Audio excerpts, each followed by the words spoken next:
ፊልሙም የሚጀምረው ዋና ገጸ ባህሪያችን የሆነውን ሙዚቃን እንደነፍሱ የሚወደው ጂም የተባለን መልካም ወጣት እያስመለከተን ሲሆን ልክ እንደ ወትሮ ሙዚቃውን እያዳመጠ በጎዳናው ላይ ዘና እያለ ሲጓዝ አንዲት ቆንጆ እንስትም በቅርብ ርቀት ላይ ሆና ለረጅም ሰዓት በአይኗ ስትመለከተውና ስትከተለው ትቆያለች። በመሃልም ወደ ጂም ጠጋ ለማለት ስትንደረደር በድንገት አንዲት ሴት በከፍተኛ ፍጥነት ትመጣና ልጅቷን በአደባባይ ላይ በኃይል ጥፊ ትሞላባታለች።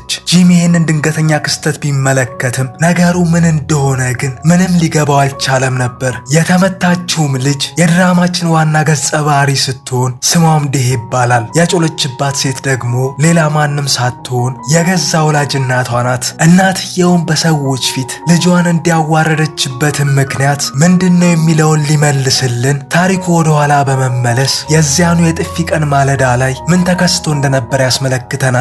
የዴሄም እናት በጣም ቁጡ ወላጅ ከመሆኗም የተነሳ ልጇን ከትምህርቷ ውጪ ሌላ ምንም ነገር እንዳታስብ ታግዳታለች። ማለትም ጓደኛ ማፍራት፣ ወደ መዝናኛ ክለቦች መሄድ የመሳሰሉትን ጨርሶ የተከለከለ ሲሆን የትምህርቷም ክፍለ ጊዜ ልክ በሚያልቅበት ሰዓት እሷ ራሷ መጥታ እንደምትወስዳትም ታሳስባታለች። ዴሄ ግን ልክ እንደ ጓደኞቿ ነፃ ህይወትን ስለምትፈልግ ለእናቷ ትዕዛዝ ምንም ምላሽ ባለመስጠት በዝምታ ትዋጣለች። እናትየዋም ዴሄን እስከ ዩኒቨርሲቲው ደጃፍ ድረስ አድርሳት ትሄዳለች። በዩኒቨርሲቲው ክፍል ውስጥ የተቀመጠውን ጂም የህይወቱ ህልሙና የወደፊት ስራውን በዚሁ በሙዚቃው ዓለም ላይ ብቻ ለመገንባት ቆርጦ በመነሳቱ ሙሉ ትኩረቱና አይምሮ ላይ ያለው ሙዚቃና ሙዚቃ ብቻ ነበር። በድንገትም ከሙዚቃ ስራው ጋር የተያያዘ አንድ አስቸኳይ ጉዳይ ትዝ ብሎት መምህሩ እያስተማረ መሃል ላይ ተነስቶ ይወጣል። እንደወጣም ዴሄ ወደ ክፍሉ በመግባት ትምህርቷን መከታተል ትጀምራለች። መምህሩን በክፍሉ መጨረሻ ላይ እያንዳንዳችሁ ሁለት በመሆን በጥንድ ለሚሰራው አሳይመንት ተዘጋጁ ሲል ትዕዛዙን ያስተላልፋል። ዴሄ ግን በእናቷ ቁጥጥር ምክንያት እስካሁን አንድም ጓደኛ ስላላፈራች ብቻዋን ተቀምጣ አሁን ከማን ጋር ነው የምጣመረው እያለች በሐሳብ መጨነቅ ትጀምራለች። በሰዓቱም አንድ ካይ የተባለ መልካም ወጣት ወደ ዴሄ ይቀርባል። እሱም ዴሄ በደህና ጊዜ የተዋወቀችው የድሮ የትምህርት ቤት ጓደኛዋ ሲሆን በትምህርቱም ሆነ በሁሉም ነገር ፍጹም ጎበዝ በመሆኑ በዩኒቨርሲቲ ውስጥ እጅግ ታዋቂና በእንስቶች በሙሉ የሚወደድ ኮከብ ተማሪ ነው። እሱ ግን በተቃራኒው ገና ከጅምሩ ዴሄን በሚስጥር ይወዳታል። አሁንም በዩኒቨርሲቲ ውስጥ አንድም ጓደኛ እንደሌላት ጠንቅቆ ስለሚያውቅ ልክ እንደተለመደው ዛሬም ወደ እሷ በመጠጋት እኔ ካንቺ ጋር እጣመራለሁ በማለት ከጭንቀቷ ይታደጋታል። በሌላ በኩልም ያ ክፍለ ጊዜውን አቋርጦ የወጣው ጂም ብቻውን ተገልሎ አዲስ ሙዚቃ ለመፍጠር ሲታገል እንመለከታለን። በተመሳሳይም ሰዓት የዴሄም ትምህርት እንደተጠናቀቀ ከእናቷም ትምህርትሽ ስላለቀ ለመጣብሽ ነው የሚል አስጨናቂ መልእክት በስልኳ ይደርሳታል። በሚያናድ ሁኔታም አንድ ባለጌ ተማሪ ከጀርባው ቆሞ የሷን ስልክ በትኩረት በማንበብ እየሳቀና የተሳለቀባት አንቺ ልክ እንደ ሕፃን ልጅ እናትሽ በየቀኑ እየመጣች ነው እንደ የምትወስድሽ በማለት አያይዞም ፍቃደኛ ከሆንሽማ እኔ ራሴ በሞተር ሳይክሌ እስከ ቤትሽ ድረስ ላደርስሽ እችላለሁ እያለ በተማሪዎች ፊት ያሾፍባታል። በሰዓቱም ካይ የፋራውን ንግግር በሙሉ እየሰማ ስለነበር ወዲያውኑ ወደ ዴሄ በመጠጋትና አብራው እንድትሄድ በመጠየቅ ይዟት ይወጣል። ሁለቱ አብረው ሲሄዱ የተመለከተውም ጃን የተባለ ፋራ በቅናት እየተቃጠለ ለመሆኑ በዚህ ኮሌጅ ውስጥ አሉ የተባሉ ቆንጃጅት ሁሉ እንዴት የካይ ጓደኛ ሊሆኑ ይችላሉ እያለ ብቻውን ያጉረመርማል። ካይና ዴሄ ከክፍል ወጥተው ጥቂት እንደተራመዱ አንድ ማንነቱ ያልታወቀ ግለሰብ ዴሄን መንገድ ላይ አስቁሞ በአስቸኳይ እንድታነጋግረው ይጠይቃታል። ይህም ሰው እናቷ በድብቅ የቀጠረችላት አዲሱ የቤት መምህር ሲሆን ከመሬት ተነስቶ ከፍተኛ ውጤት ማምጣት አለብሽ፣ ይህን ያህል ሰዓት ማጥናት አለብሽ እያለ ይመክራት ይጀምራል። ምንም እንኳን ዴሄ በኮሌጁ ካሉ ጎበዝ ተማሪዎች መካከል አንዷ ብትሆንም እናቷ ግን ምንም ሰላም ልትሰጣት ፈቃደኛ አልነበረችም። ዴሄ በእነዚህ ተደራራቢ ጫናዎች አይምሯ ሙሉ በሙሉ መጨናነቅ በመጀመሩ የተነሳ በእጇ ላይ ያደረገችውን ብራስሌት በኃይል ደጋግማ በመጫን የውስጥ ስቃዩን ልታወጣው ትሞክራለች። ካይም ሁኔታዋን ስለተረዳ ወዲያውኑ የግል መምህሩን አቋርጦት ዴሄን ይዟት ይወጣል። እሱም ዛሬ ማታ ወደ ተዘጋጀው የኮሌጅ ፓርቲ አብረሽኝ መምጣት ትችያለሽ ብሎ ሲጠይቃት ዴሄ ምላሽ ለመስጠት ገና ስትዘጋጅ ግን ስልኳ ላይ ከእናቷ ተከታታይ የሆኑ በርካታ መልእክቶች ምነው አረፈድሽ ውጭ ቆሜ እየጠበቅኩሽ እኮ ነው እያሉ ይጮዋሉ። ዴሄም አሁን ነገሮች ሁሉ ከአቅሟ በላይ የሆኑባትና በቃ ከዚህ የቤት ውስጥ ሲኦል ለአንድ አፍታም ቢሆን ለመዝናናትና ሌሎች ሰዎች ህይወታቸውን እንዴት ነፃ ሆነው እንደሚመሩ ለማየት ስትል የእናቷን ትዕዛዝ በመጣስ ከካይ ጋር ወደ ፓርቲው ለመሄድ ትስማማለች። በቀጣይም ትዕይንት በሙዚቃ ፍቅር ያበደው ጂም ከቅርብ ጓደኛው ስልኩ ላይ ድንገተኛ ጥሪ ደርሶት ጓደኛውም አሁን እኮ ትልቁ የኮሌጅ ፓርቲ እየተካሄደ ነው እባክህ ፈጠን ብለው ወደዚህ ና እያለ በከፍተኛ ጉጉት ይጠራዋል። ጂም መጀመሪያ ላይ ወደ ፓርቲው ለመሄድ ጨርሶ ፍላጎቱ ባይኖረውም ነገር ግን በጓደኛው ግፊትና መለማመጥ የተነሳ በመጨረሻም እሺ ብሎ ለመምጣት ይስማማል። ዴሄም ከካይ ጋር አብራ ፓርቲው ላይ ትመጣለች።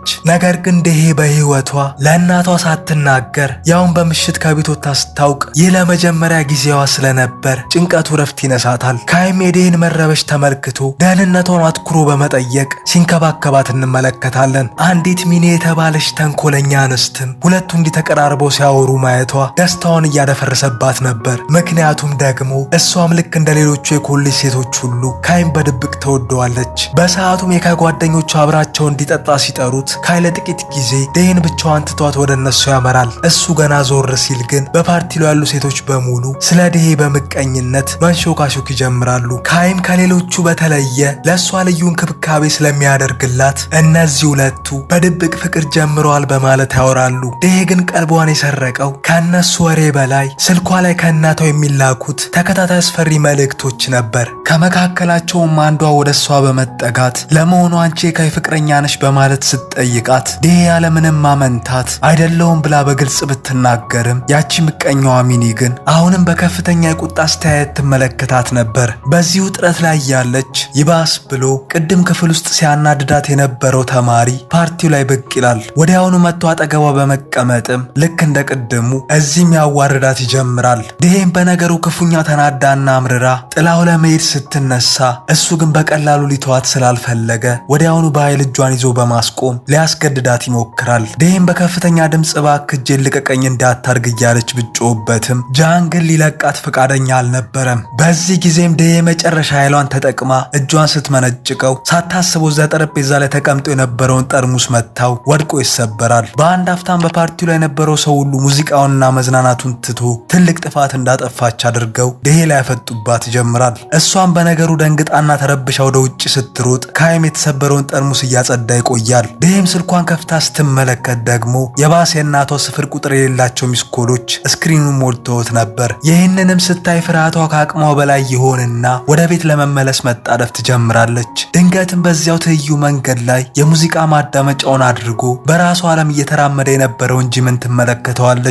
ዴሄም ልክ እርዳታ እንደሚፈልግ ሰው በቀስታ ወደ ጂም አቅጣጫ መጠጋት ብትጀምርም ነገር ግን ወደ ጂም ሳትደርስ ድንገት እናቷ ከጀርባዋ በመከሰት እጇን በኃይል ትይዛትና ወዲያውኑ በጥፊ ትሞላባታለች። እየጮኸችም ለኔ ሳትነግሪኝ ወደዚህ ለመምጣት እንዴት ድፍረቱን አገኘሽ በማለት ስትቆጣት እንመለከታለን።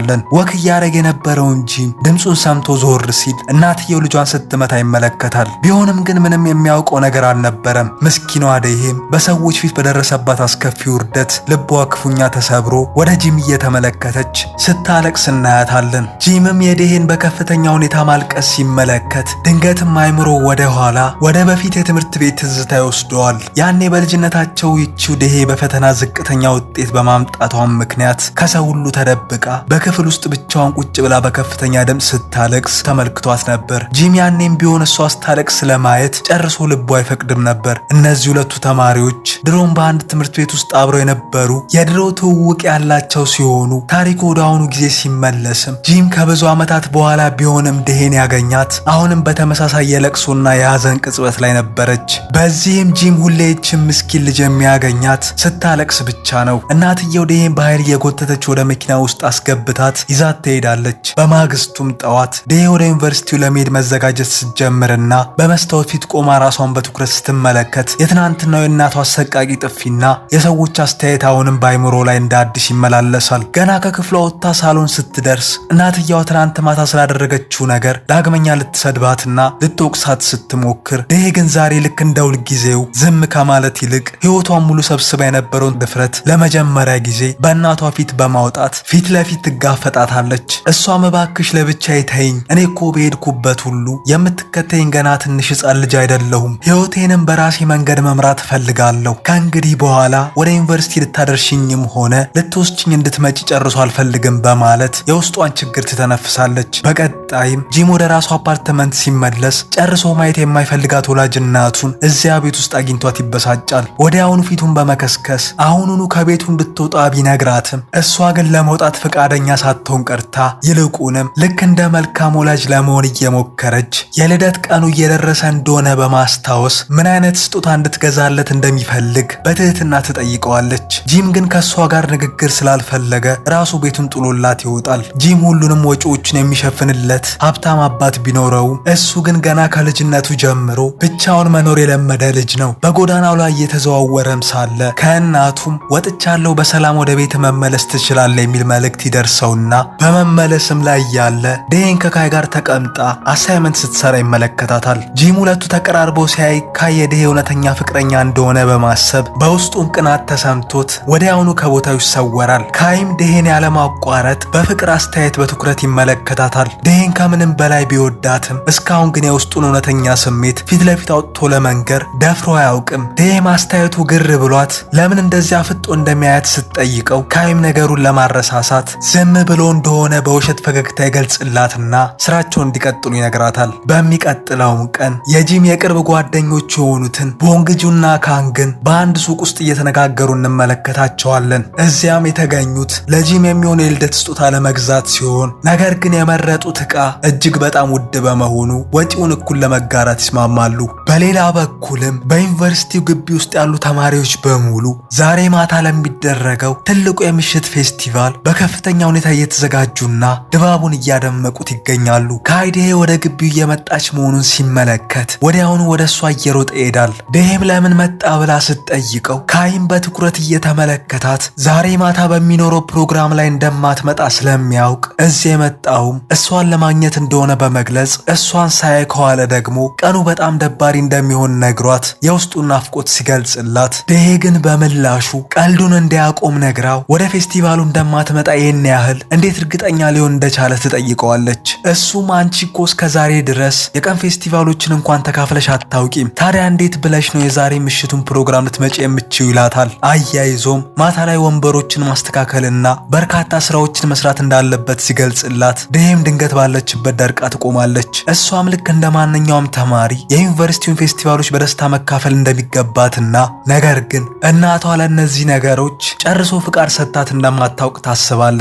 ወደ ክፍል ስትገባም እዚያም ቢሆን ሁሉም ተማሪ ስለማታው ፌስቲቫል በከፍተኛ መነቃቃትና ጉጉት እያወራ ድባቡን አድምቆታል። እሷም የሰዎቹን ደስታ ስታይ ራሷን መቆጣጠር ያቅታትና ትምህርቱም ሲያልቅ ወደዚያች ምቀኛዋ ሚኒ በመጠጋት ለመሆኑ አንቺ ማታ ወደ ፌስቲቫሉ ትሄጃለሽ እንዴ ስትል ትጠይቃታለች። ሚኒም በትዕቢት ግልጽ እኮ ነው በማለት አያይዛም እሷ ለምን እንደማትመጣ ትጠይቃታለች። ዴሄም በመሸማቀቅ እኔ ብመጣ ሰዎቹ እንግዳ ነገር አይሆንባቸውም ወይ ብላ ስትጠይቃት ሚኒ ግን ንግግሯን ሳታከብር መምጣት ከፈለግሽ የራስሽ ምርጫ እኮ ነው በማለት ቀዝቃዛ ምላሽ ትሰጣታለች። በሰዓቱም ስልኳን ከፍታ ስትመለከት እናቷ አሁንም ቢሆን ብዙ የማስፈራሪያ መልእክቶችን በየደቂቃው እየላከችባት ትገኛለች። በቀጣዩም ትዕይንት ካይ በሱ ውበት ከተማረከች አንዲት እንስት ጋር አብሮ የምሽቱን መድረክ ሲያስተካክል ይታያል። ታዲያ ከሁለቱ ጀርባ ሆኖ ሲመለከት የነበረውና ትናንት ፓርቲው ላይ ሲያስገድዳት የነበረው ጃን በቅናት እየተቃጠለ ለመሆኑ ይህ ካይ የሚባለው ልጅ ምን አይነት ማግኔት ቢኖረው ነው ሴቶቹ ሁሉ እሱን ተከትለው የሚጣበቁት እያለ ያጉረመርማል። ወዲያውኑም ወደ ልጅቷ በመጠጋት እኔ ላግዝሽ ብሎ ቢጠይቃትም ልጅቷ ግን እርዳታው እንደማያስፈልጋት በመግለጽ እቃውን ይዛ ከካይ ጋር ጥላው ትሄዳለች። ዛሬ ማታ በፌስቲቫሉ ላይ መገኘት ያለባቸው የተማሪዎች ዝርዝር በእጁ ላይ ይገባል። የዴሄን ስም እዚያ ዝርዝር ውስጥ በግልጽ ሰፍሮ ያገኘዋል። እሱም ዴሄ ዛሬ ማታ ወደ ፌስቲቫሉ የምትመጣ ከሆነ ከሷ ጋር አብሮ የሚሄደው የአስተናጋጅነት ስራ ነው በማለት ስሟን በአስተናጋጆች ዝርዝር ላይ ጽፈዋል። ነገር ግን ካይ ይህንን ተንኮል ሰምቶ ስለነበር ወዲያውኑ ወደ ጃን በመሄድ ያንን የተማሪዎች ዝርዝር ይቀበለዋል። ከቦታውም ዞር ይልና የዴሄን ስም ከዚያ ከአስተናጋጅነት ዝርዝር ላይ ሙሉ በሙሉ ይሰርዘዋል። ዴሄ ዛሬ ማታ ወደ ፌስቲቫሉ እንደማትመጣ ቢያውቅም እንኳን ስሟ በዚያ ዝርዝር ውስጥ እንዲቀመጥ ህሊናው ጨርሶ አልፈቀደለትም። ምክንያቱም ደግሞ በእንደዚህ አይነት ትላልቅ የኮሌጅ ፌስቲቫሎች ላይ ወንዶች አስተናጋጅ ሴቶች ላይ እንደሚያንዣብቡባቸውና አጉል ባህሪ እንደሚያሳዩቸው ካይ ጠንቅቆ ያውቃል። በሌላ በኩልም የጂም የቅርብ ጓደኞች እሱን ፍለጋ ወደ አፓርታማው በመሄድ ዛሬ ማታ ወደሚደረገው ትልቁ የኮሌጅ ፌስቲቫል አብሯቸው እንዲሄድ በግድ ሲጎተጉቱትና ሲያስገድዱት እንመለከታለን። ጂም ግን ከሰዎች ጋር መጨፈርም ሆነ በፌስቲቫሎች ላይ መገኘት ስለማይወድ ፈቃደኛ ሳይሆን ይቀራል። ይጀምራል። በዚህ መሃል ካንግና ቦንግጁ እዚያ ጠረጴዛ ላይ በርካታ የተዘጋጁ ምግቦች በብዛት ተቀምጠው ይመለከታሉ። ይህም ምግብ ያን ቀን እናቱ መታ ያዘጋጀችለት የልደት ምግቦች ቢሆኑም ጂም ግን እናቱን ከመጥላቱ የተነሳ ምግቡን ቅንጣት ያህል እንኳን ሳይነካው አስቀምጦት ነበር። ቦንግጁ ምግቡን ገና ሲያይ ራሱ መቆጣጠር ያቅተውና ይህን ሁሉ ጣፋጭ ምግብ ለምን ትተዋለህ በማለት ወዲያውኑ ይጎርሰዋል። ነገር ግን ልክ እንደጎረሰው ቤቱ በአንድ እግር መቆም ይጀምራል። ምግቡ ከተቀመጠ ቀናትም ስላስቆጠረ ሙሉ በሙሉ የተበላሸ ነበር። ቦንግጁን ፊቱን እያጨማደደ ሊተፋው ሲንደረደር ካንግን በፍጥነት አፉን ይይዘውና እቤት ውስጥ እንዳተፋው እያለ ይጮሃል። ቦንግጁ ግን መቆጣጠር አቅቶት ይተፋውና ወዲያውኑ በአቅራቢያው ያለውን ውሃ በከፍተኛ ፍጥነት አንስቶ ይጠጣዋል። ካንግም ለጂም ይሄ ምግብ እዚህ ጠረጴዛ ላይ ከተቀመጠ ምን ያህል ጊዜ ሆነው ብሎ ሲጠይቀው ጂምም 5 ቀን እንደሆነ ይነግረዋል። ቦንግጁም ይመጣና እኔ እኮ ያንተን ምግብ በስህተት በልቼልሃለሁ፣ ስለዚህ ለእኔ ስትል አሁን አብረን ወደ ፌስቲቫሉ መምጣት አለብህ፣ ለመሆኑ አንተኛን ጨርሶ አትወደንም እንዴ እያለ ሊያባብለው ቢሞክርም ጂም ግን ምንም አይነት ምላሽ ሳይሰጥ በዝምታ ይዋጣል። በቀጣይም ትዕይንት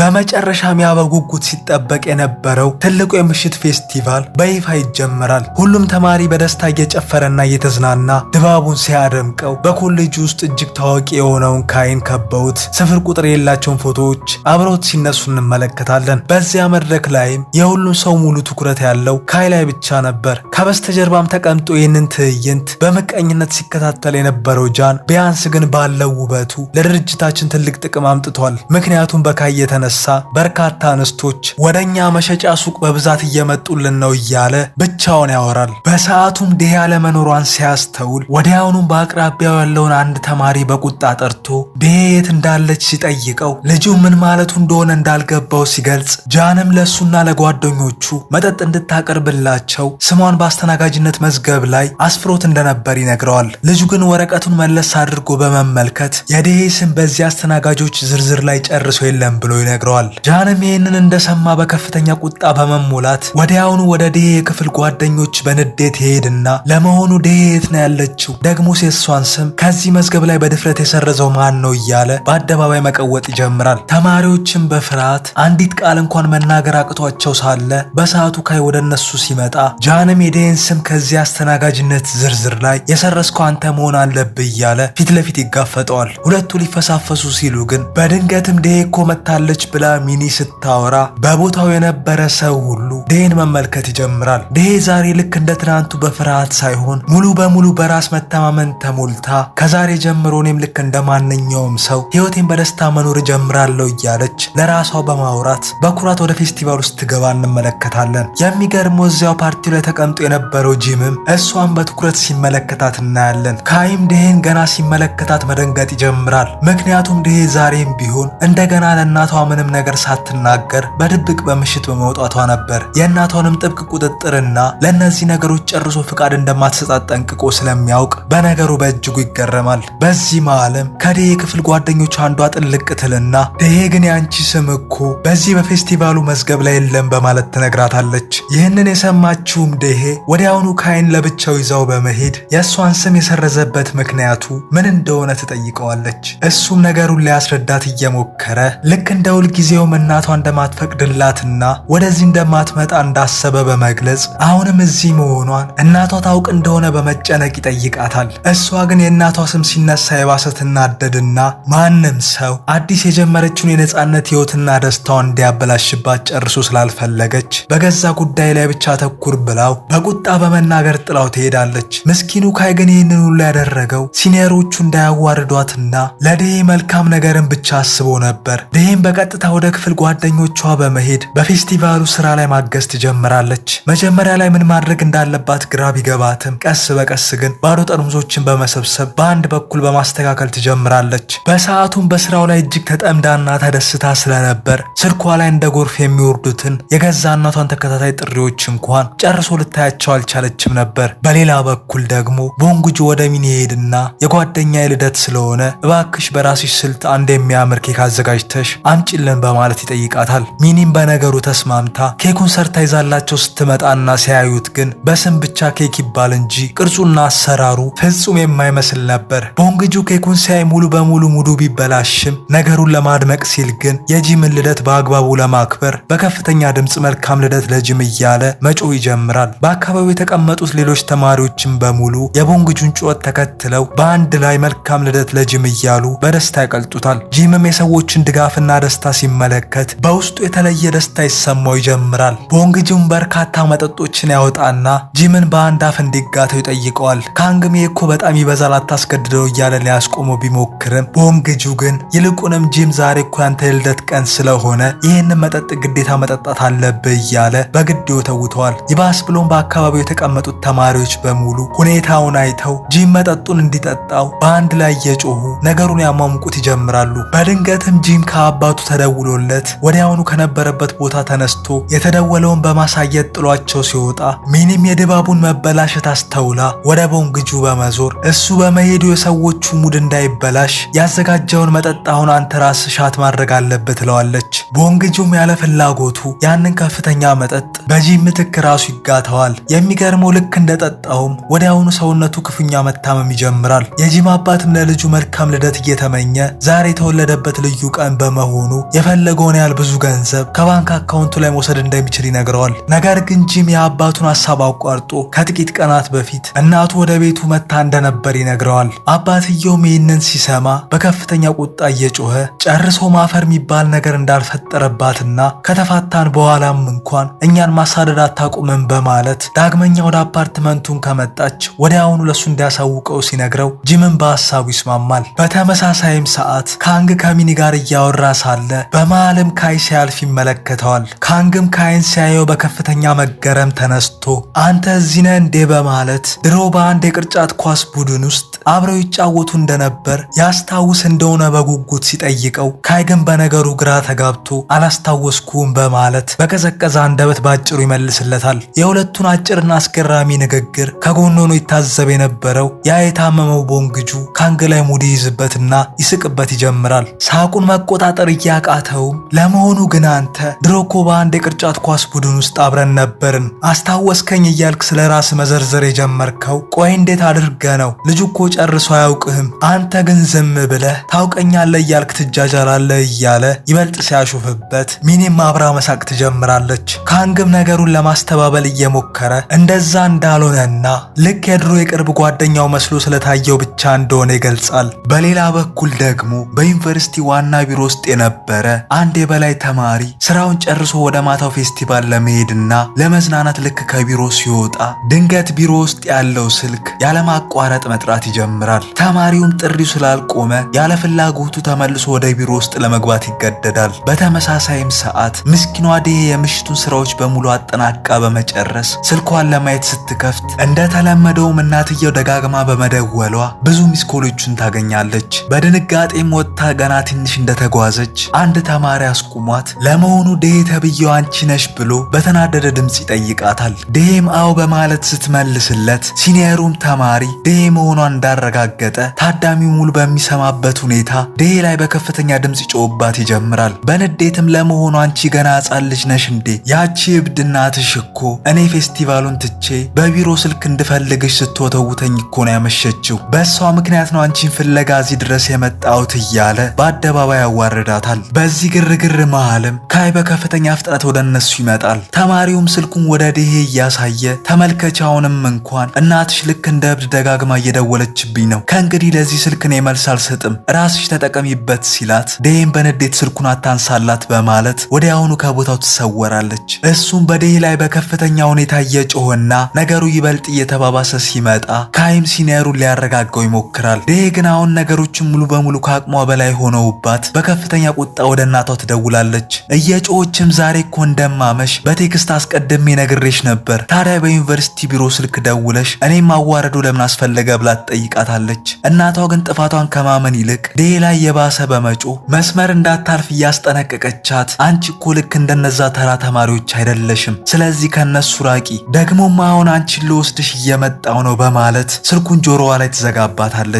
ዴሄም በዚህ ልቧ በሐዘን ተሰብሮ ማልቀስ ትጀምራለች። በንዴትና በጭንቀት ውስጥ ሆና መሬት ላይ ያገኘችውን ዕቃ ስትመታው ቀጥታም ሄዶ ያልታሰበውንና እዚያ አጠገብ ተቀምጦ የነበረውን ጂምን ይመታዋል። በድንገትም ሁለቱም በከፍተኛ መገረም አይን ላይን ይገናኛሉ። ከደቂቃዎችም በኋላ ጎን ለጎን ተቀምጠው መነጋገር ይጀምራሉ። ዴሄም ለመሆኑ አንተም በዚህ ኮሌጅ ውስጥ ነው የምትማረው በማለት ንግግሩን ስትጀምረው ጂምም አው ብሏት ስሙን ታውቀው ታውቀው እንደሆነ ይጠይቃታል። እሷም እንደምታውቀው ከመለሰችለት በኋላ የእሷን ያውቅ እንደሆነ ስትጠይቀው እሱም ስሟ ዴሄ እንደሆነና እንደሚያውቃት በመግለጽ በትምህርት ቤታቸው ውስጥ ጎበዝ ተማሪ ስለሆነች የእሷን ስም የማያውቅ እንደሌለ ይነግራታል። በዚህ የሞቀ ጨዋታ ላይ ያሉ እናቷ መደወል ትጀምራለች። ዴሄ ስልኩን ባትመልሰውም ውስጧ ግን መረበሹን ይቀጥላል። እሱም ሁኔታዋን በጥንቃቄ ተመልክቶ ወዲያውኑ ስልኳን ይቀበላትና ሙሉ በሙሉ ስዊች ኦፍ አድርጎ ይዘጋዋል። በመቀጠልም አይኗን እየተመለከተ አንቺ እኮ አሁንም ቢሆን ልክ እንደ ድሮ ፍርሃትሽ አልለቀቀሽም፣ ነገር ግን ህይወትሽን መምራት ያለብሽ የገዛ ልብሽ ትክክል ነው ብሎ የሚያስበውን መንገድ ብቻ በመከተል ነው ይላታል። አያይዞ መጀመሪያ ላይ ነገሮች ሲጀምሩ ከባድና ብዙ ችግሮች ሊኖሩ ቢችሉም በኋላ ላይ ግን ሁሉም ነገር ፍጹም ሰላምና መስመር የያዘ ይሆናል በማለት በህይወቷ ትልቅ መነቃቃት የሚፈጥርላትን የብርታት ምክር ሲሰጣት እንመለከታለን። ዴሄም በሰማችው ምክር ልቧ ከቀለጠ በኋላ ድንገት ጂምን በትኩረት እየተመለከተችው አሁን በአይምሯ የመጣውን ነገር ማድረግ ትችል እንደሆነ ትጠይቀዋለች። እሱም ነገሩን ሳይረዳ አሁን ጂ ብሎ ሊመልስላት ሲል ዴሄም ለአፍታ እንኳን ሳታመነታ በቀጥታ ወደ ጂም በመቅረብ በድንገት ከንፈሩን ትስመዋለች። ጂም መጀመሪያ ላይ በዚህ ድንገተኛ ድርጊት ደንግጦና ተገርሞ የነበረ ቢሆንም በኋላ ላይ ግን እሱም በተራዊ ስማት ይጀምራል። እዚህ ጋርም እንደምንረዳው በእነዚህ ሁለት ልቦች መካከል ገና ከልጅነታቸው ጀምሮ ድብቅ የሆነ ታላቅ መሳሳብ የነበረ ሲሆን ይህም ደግሞ የሁለቱ የመጀመሪያቸው መሳሳም ነበር። በሰዓቱም ከኋላቸው ቆሞ በትኩረት ይመለከታቸው የነበረውን ምስኪኑን ካይ እንመለከታለን። እሱም ይህንን ሲመለከት ልቡ በቅናትና በከፍተኛ ሐዘን ይቃጠላል። ወዲያውኑም አይምሮ ወደ ድሮ የትምህርት ቤት ትዝታ ይወስደውና ያኔ ዴሄ በእናቷ ጫና ተስፋ በመቁረጥ ራሷን ለማጥፋት ወደ ትምህርት ቤቱ ጣሪያ ላይ እየሮጠች ስትወጣ ካይም በፍጥነት ደርሶ ዴሄን ከዚያ አስቀያሚ ቅጽበት አትርፏት በከፍተኛ ጭንቀት ውስጥ ሆኖ ሲያጽናናት ያሳየናል። እኛም ከዚህ በመንደርደር ካይ የዴሄን የውስጥ ስቃይ ከማንም በላይ ጠንቅቆ የሚረዳላትና ሕይወቷን የታደገላት ትልቅ ባለውለታዋ እንደሆነ እንረዳለን። ከሀሳብ መልስም ካይ የሁለቱን ሁኔታ ማየት ስላላስቻለው ልቡ ተሰብሮ ያንን ቦታ ጥሎ ይሄዳል። ዴሄም ተነስታ እየተጣደፈች መሄድ እንዳለባት ስትነግረው ጂምም ይህንን ምርጥ አጋጣሚ በመጠቀም ስልክ ቁጥሯን ይቀበላታል። በኋላም ላይ ጂም ወደ ቤቱ ተመልሶ ስለ ዴሄ እያሰበ በፈገግታ ሲሞላና ከብዙ ዓመታት በኋላ የልጅነት ህልሙን በማግኘቱ በውስጡ ታላቅ ደስታና ሰላም ሲሰማው እንመለከታለን። በመሃልም ድንገት ስልኩ ሲጠራ ዴሄ መስላው በከፍተኛ ፍጥነትና በደስታ ስልኩን ቢያነሳውም ደዋዩ ግን ጓደኛው ነበር። በቀጣይም ትዕይንት ካይ በዩኒቨርሲቲ ውስጥ ተቀምጦ እየሰራ ሳለ አጠገቡ የተቀመጡት ጓደኞቹ ስለ አንድ ትልቅ ነገር ማውራት ይጀምራሉ። አንደኛውም ትናንት ማታ በካምፓሱ ውስጥ ሁለት ተማሪዎች በድብቅ ሲሳሳሙ አድረዋል ላሉ እያለ ወሬውን በማጋጋል ሲጀምር ካይም ይህንን ወሬ ገና እንደሰማ ስለ ጂምና ዴሄ እያወሩ እንደሆነ በማሰብ ክፉኛ በመደንገጥ የያዘውን ስራ በማቋረጥ ሊወጣ ሲል ጓደኞቹም እሱ ስለዚህ የሚያውቀው ሚስጥር መኖሩን ይጠይቁታል። ካይም ነገሩን ለማድበስበስ ይቅርታ፣ እኔ ስለ ሌሎች ሰዎች መጥፎ ነገር የማውራት ልማዱ የለኝም በማለት በፍጥነት ቦታውን ለቆ ይሄዳል። በማግስቱም ዴሄ መስታወት ፊት ቆማ ከንፈሯን መቀባት ስትጀምር ድንገት ከጂም ጋር ያሳለፉትን ቅጽበት ይመጣባታል። በዚህ ሀሳብ ተውጣ የያዘችውን መሬት ላይ ስትጥለው እናቷን በነገሩ ተገርማ ምን እየሆነች እንደሆነ ስትጠይቃት ዴሄም ደንግጣ ምንም እንዳልሆነች ትገልጻለች። አያይዛም የትናንቱ ማታ አይነት ስህተት ከደገመችና ዳግመኛ መስመሯን ካለፈች ክፍሏ ውስጥ እንደምትቆልፍባት ነግራት ስትሄድ እሷን በንግግሯ ማዘንና መበሳጨት ትጀምራለች። በሌላ በኩልም ጂም አሁንም ከዴሄ ውጪ ሌላ ምንም ነገር ማሰብ እንዳቃተው እንረዳዋለን። ድንገትም ስልኩ ላይ ከአዲስ ቁጥር ተደውሎለት ልቡ በከፍተኛ ፍጥነት እየመታ ዴሄ መሆን አለባት እያለ በከፍተኛ ጉጉት ስልኩን በሚያነሳበት ሰዓት ግን ከማዶ የሚሰማው የዴሄ ለስላሳ ድምፅ ሳይሆን የአዝጉ ጓደኛው የቦንግጁ ድምፅ ነበር። በዚህም መሃል ዴሄና ካይ እየተራመዱ እሱም ዴሄ በሀሳብ መዋጧን አይቶ ምን እያሰበች እንደሆነ ሲጠይቃት ዴሄ ምንም እያሰበች እንዳልሆነ በመግለጽ አያይዛም እናቷ እስከ 9 ሰዓት ድረስ ውጪ እንድትቆይ ፍቃድ እንደሰጠቻት በፈገግታ በመናገር ትምህርትም እንዳለቀ ወዲያውኑ አሳይመንት መስራት እንደሚችሉ ትነግረዋለች። ካይም ይህንን በመስማቱ ተደስቶ ለእሷ ደስ እንዳሉ ይገልጽላታል። በተመሳሳይም ሰዓት ቦንግጁ በስልክ ጥሪው ላይ ትልቅ ማዕት እኮ ነው የወረደብኝ፣ ትናንት ማታ እጅግ አስፈሪ ግርግር ውስጥ ገብቼ ስልኬን ጭምር ጥያለሁ እያለ የጂምን አይምሮ እያጨናነቀው ነበር። ጂምም እየሰማው ሳለ ድንገት አይኑ መንገድ ላይ ከካይ ጋር እያወራች የምትጓዘው ዴሄ ላይ ያርፋል። ባየውም ነገር በከፍተኛ ቅናት ተሞልቶ በፍጥነት ቦታውን ለቆ ይሄዳል። በቀጣይም ትዕይንት ካይ በሲኒየሮቹ ትዕዛዝ መሰረት የትናንትናውን የካምፓስ ግርግር ለማጣራት የሲሲቲቪ ካሜራ ምስሎችን በትኩረት መፈተሽ ይጀምራል። የሚገርመው ደግሞ ካሜራው ላይ ትናንት ማታ በድብቅ ሲሳሳሙ የነበሩትን ሁለት የሁለት ተማሪዎች ምስል በግልጽ ይመለከትና እየተወራ የነበረው ስለነሱ እንደሆነ ይገነዘባል። በሰዓቱም ካይ መሬት ላይ የወደቀውን ዕቃ ለማንሳት ጎንበስ ሲል ቦንግጆ የጠፋውን ስልኩን ፍለጋ ወደ ቢሮ በድብቅ ሾልኮ በመግባት እዚያው ከተፍ ይላል። ካይንም ፊት ለፊት ድንገት ሲመለከተው ይደነግጥና ሁለቱ አብረው ተቀምጠው ነገሩን በዝርዝር ማውራት ይጀምራሉ። ያ በካሜራ ላይ ሲሳሳም የታየውና የካምፓሱ ወሬ ርዕስ የሆነው ወጣት ጂም ሳይሆን ራሱ ቦንግጁ ነበር። እሱም ወደዚያ የመጣው ያኔ የጣለውን ስልኩን ለመፈለግ ሲሆን ትናንትም ማታ ቦንግጁ ወደ መጸዳጃ ቤት በመሄድ ላይ ሳለ ድንገት ሚኒ ከመጠን በላይ ጠጥታና ሰክራ ሲያገኛት ክፉኛ ይደነግጣል። እሱም ሲቀርባት እንደ እብድ ያደርጋትና ወዲያውኑ ቦንግጁን በኃይል አንቃ በመያዝ ድንገት ከንፈሩን ትስመዋለች። የባሰ ደግሞ ወደ ቢሮ ውስጥ በኃይል ጎትታ አስገብታው ድጋሚ ልትስመው ስትል ቦንግጁን በፍርሃት እየተንቀጠቀጠ እባክሽ እኔ እኮ ፍቅረኛ አለችኝ ለፈጣሪ ስትይ ልቀቅኝ እያለ የማጸናት ይጀምራል። ሚኒም ይህንን ስትሰማ በቁጣ ወደ ጎን ተወረውረውና በቢሮ ውስጥ የተቀመጡትን ዕቃዎች በሙሉ መሰባበር ትጀምራለች። እሱም በዚያ አስፈሪ ድርጊቷ ክፉኛ ደንግጦና ፈርቶ ምን ማድረግ እንዳለበት ግራ ገብቶት ሳለ በድንገትም ጥበቃው የዕቃዎቹ መሰባበር ሰምቶ ወደ ቢሮ እየመጣ መሆኑን ይረዳል። ወዲያውኑ ሚኒን ይዟት በፍጥነት ከዚያ ቦታ ይሰወራል። ወዲያውኑ ጊዜ ስንመለስም ካይ በሰማው ታሪክ ፈገግ ብሎ ድንገት ስልኩን ሲከፍት የግሩፕ ቻታቸው ላይ ስፍር ቁጥር የሌላቸው መልእክቶች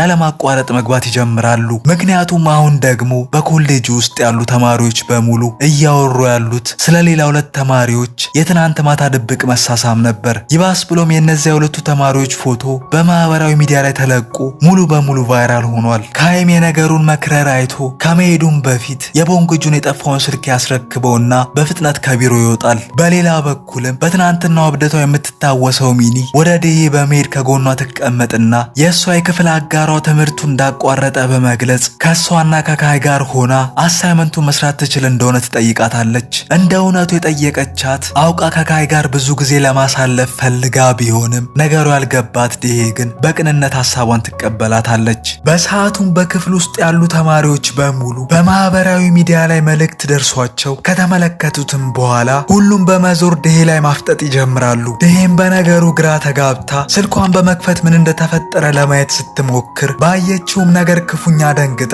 አፏን ትይዛለች። ይህንን ድራማ ከወደዳችሁትና ቀጣይኛውን ክፍል እንድናቀርብ የምትፈልጉ ከሆነ የእናንተን ሀሳብ በኮሜንት ስፍራ ላይ አስቀምጡልኝ። በቀጣይ ቪዲዮ እስከምንገናኝ ድረስ መልካም ጊዜ